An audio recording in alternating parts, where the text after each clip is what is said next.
हमने science fiction movies में देखा है कि कैसे पृथ्वीवासी पृथ्वी से बाहर दूसरे ग्रह पर जाकर बस्तियां बसाते हैं, और हमारा भी कुछ यही सपना है कि हम अपने चंद्रमा और मंगल ग्रह पर बस्तियां बसाएं और एक इंटरप्लैनेटरी सिविलाइजेशन बन जाए।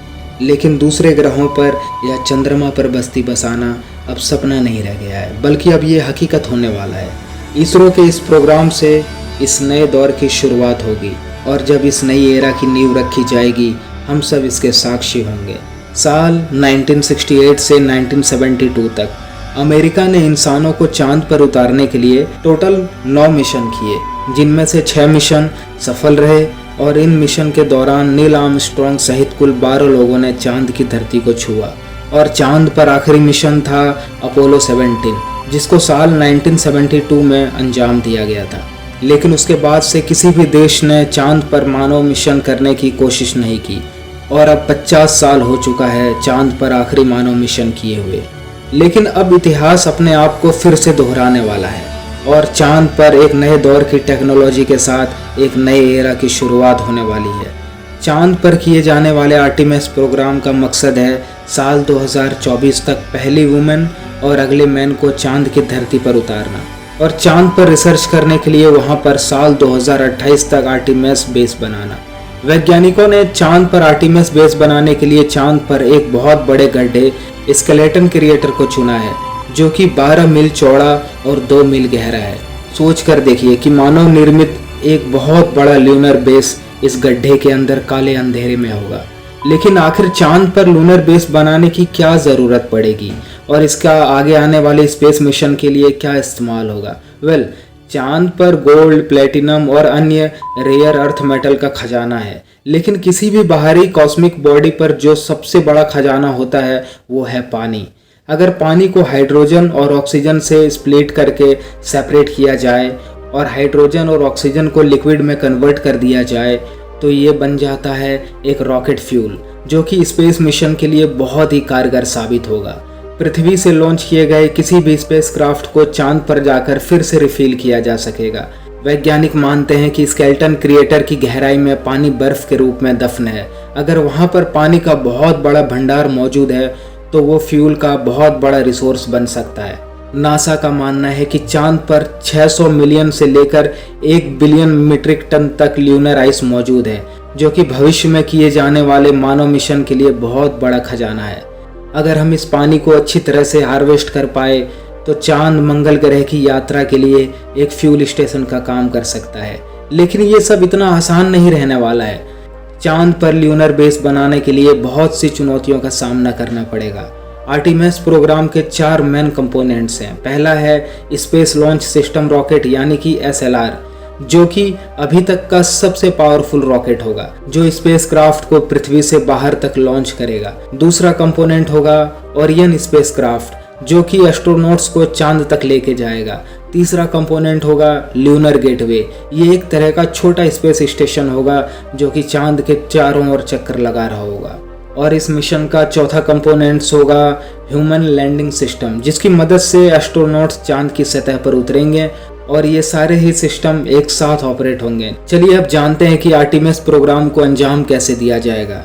आर्टेमिस प्रोग्राम के पहले ही मिशन में एस्ट्रोनॉट्स को चांद पर नहीं उतारा जा सकता, क्योंकि ऐसे मिशन में बहुत ज़्यादा रिस्क होता है। किसी भी मानव मिशन को अंजाम देने से पहले ये सुनिश्चित करना ज़रूरी होता है कि चांद पर भेजने और वहाँ से वापस लौटने में जिस टेक्नोलॉजी का उपयोग हो रहा है वो टेक्नोलॉजी ठीक से काम कर भी रहा है या नहीं। इसीलिए वैज्ञानिक अनमैन्ड मिशन करते हैं। जब उनमें सफलता मिल जाती है तब जाके इंसानों को भेजने का रिस्क लिया जाता है, और उनमें उन्हीं रॉकेट्स और टेक्नोलॉजी का इस्तेमाल किया जाता है जो अनमैन्ड मिशन के लिए अंजाम दे चुकी होती है। ऐसा ही वैज्ञानिकों ने चांद पर इंसानों को उतारने के लिए अपोलो प्रोग्राम में किया था। अपोलो 4, 5, 6 इन तीनों अनमैन्ड मिशन को सबसे पहले अंजाम दिया गया था। उसके बाद अपोलो 7, 8, 9 और 10 मिशन को अंजाम दिया गया, जिसमें एस्ट्रोनॉट्स तो थे लेकिन उनमें चांद पर उतरने के लिए लैंडर मौजूद नहीं था। मतलब इन मिशन में एस्ट्रोनॉट्स को चांद पर उतरने के लिए नहीं भेजा गया था, बल्कि उन्हें केवल सभी सिस्टम को टेस्ट करने के लिए भेजा गया था। अपोलो 7, 8, 9 और 10 मिशन में एस्ट्रोनॉट्स चांद पर तो गए थे, लेकिन वो चांद के ऑर्बिट में घूमकर फिर वापस आ गए।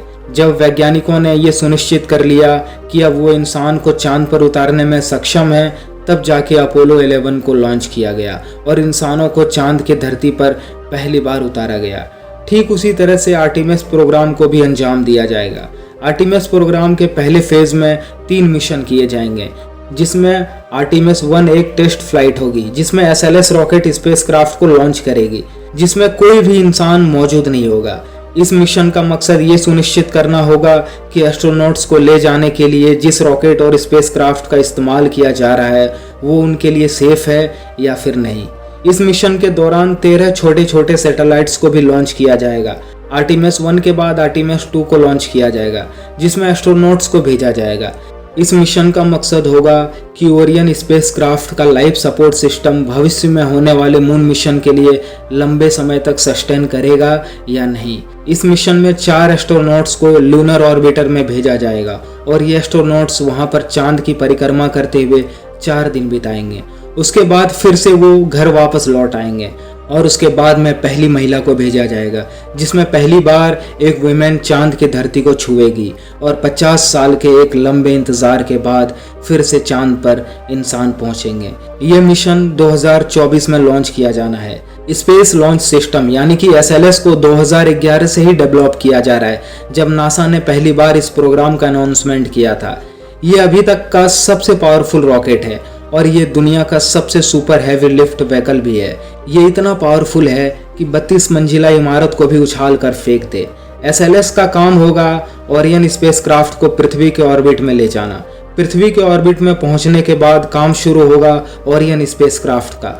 ओरियन स्पेसक्राफ्ट को 3 पार्ट से मिलाकर बनाया गया है, जिसमें कि पहला है क्रू मॉड्यूल, जिसमें 6 एस्ट्रोनॉट्स रहकर काम कर सकते हैं, लेकिन इस मिशन में केवल 4 एस्ट्रोनॉट्स को ही चांद पर भेजा जाएगा।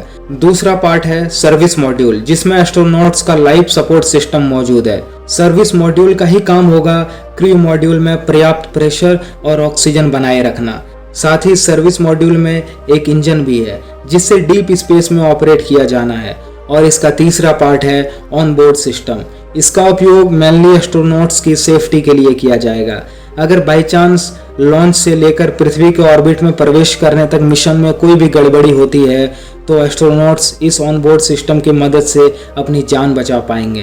पृथ्वी के ऑर्बिट में एक बार ओरियन के पहुंचने के बाद लोड कम करने के लिए ऑन बोर्ड सिस्टम को हटा दिया जाएगा, क्योंकि अब ओरियन खुद ही सेफली अबॉर्ट कर सकता है। रॉकेट के अलग होने के बाद ओरियन स्पेसक्राफ्ट चांद की ओर गोली की रफ्तार से भी तेज गति से बढ़ेगा। इस प्रोग्राम को नासा अकेले अंजाम नहीं देने वाला है, बल्कि इस मिशन में कुछ अंतर्राष्ट्रीय और प्राइवेट कंपनियां भी सहयोगी होंगे। ओरियन स्पेसक्राफ्ट चांद तक तो पहुंच जाएगा, लेकिन ओरियन अपने साथ चांद पर उतरने के लिए लैंडर को नहीं लेके जाएगा। इसलिए स्पेसएक्स इस मिशन के पहले ही चांद के ऑर्बिटल में ह्यूमन लैंडिंग सिस्टम को प्लेस कर देगा। और जब ओरियन स्पेसक्राफ्ट चांद के ऑर्बिट में पहुंच जाएगा, तब वहां पर पहले से मौजूद ह्यूमन लैंडिंग सिस्टम के साथ डॉक करेगा। उसके बाद 2 एस्ट्रोनॉट्स ओरियन स्पेसक्राफ्ट में रहेंगे और 2 एस्ट्रोनॉट्स लैंडिंग सिस्टम में चले जाएंगे और दोनों एस्ट्रोनॉट्स लैंडिंग सिस्टम की मदद से चांद की धरती पर उतरेंगे। तब तक ओरियन स्पेसक्राफ्ट चांद के चक्कर लगा रहा होगा। एस्ट्रोनॉट्स 1 हफ्ते तक चांद की सतह पर रहकर रिसर्च करते रहेंगे। उसके बाद वो वापस ओरियन पर पहुंच जाएंगे और ओरियन का इस्तेमाल करके वो वापस पृथ्वी पर आ जाएंगे। लेकिन आर्टेमिस प्रोग्राम यहीं खत्म नहीं होगा, बल्कि ये तो एक एरा की शुरुआत होगी। दरअसल भविष्य में चांद पर इंसानी बेस बनाने के लिए सबसे पहले चांद के ऑर्बिट में एक छोटा सा स्पेस स्टेशन बनाना होगा, जो चांद के ऑर्बिट में घूमता रहेगा। ये बिल्कुल वैसा ही होगा जैसे पृथ्वी के ऑर्बिट में इंटरनेशनल स्पेस स्टेशन घूम रहा है, लेकिन चांद के ऑर्बिट में बनाया गया स्पेस स्टेशन इसकी तुलना में बहुत छोटा होगा। चांद के ऑर्बिट में बनाए जाने वाला स्पेस स्टेशन का नाम होगा गेटवे, जो कि भविष्य में चांद पर किए जाने वाले मानव मिशन के लिए बहुत उपयोगी सिद्ध होगा। आने वाले मिशन में पृथ्वी से आने वाले स्पेसक्राफ्ट गेटवे में डॉक करेंगे और एस्ट्रोनॉट्स यहाँ पर कुछ दिनों तक रुककर अपनी रिसर्च भी करेंगे। और इस गेटवे में पहले से ही लैंडिंग सिस्टम मौजूद होगा, जिसका इस्तेमाल करके वो चांद की सतह पर उतरेंगे और इसी के द्वारा वो वापस गेटवे पर लौट आएंगे। इसी गेटवे की मदद से साल 2028 तक चांद पर एक ल्यूनर बेस बनाया जा चुका होगा और भविष्य में मंगल ग्रह पर उड़ान भरने के लिए चांद के इसी ल्यूनर बेस का अहम योगदान रहेगा। हम बहुत लकी हैं कि स्पेस के इस नई एरा की शुरुआत में हम साक्षी बनेंगे। आज के इस वीडियो में बस इतना ही। अगर वीडियो पसंद आई तो इसे लाइक करें, शेयर करें और अगर आपने अभी तक मेरे चैनल को सब्सक्राइब नहीं किया है तो चैनल को सब्सक्राइब कर लीजिए। तो मिलते हैं अगले वीडियो में, तब तक के लिए धन्यवाद।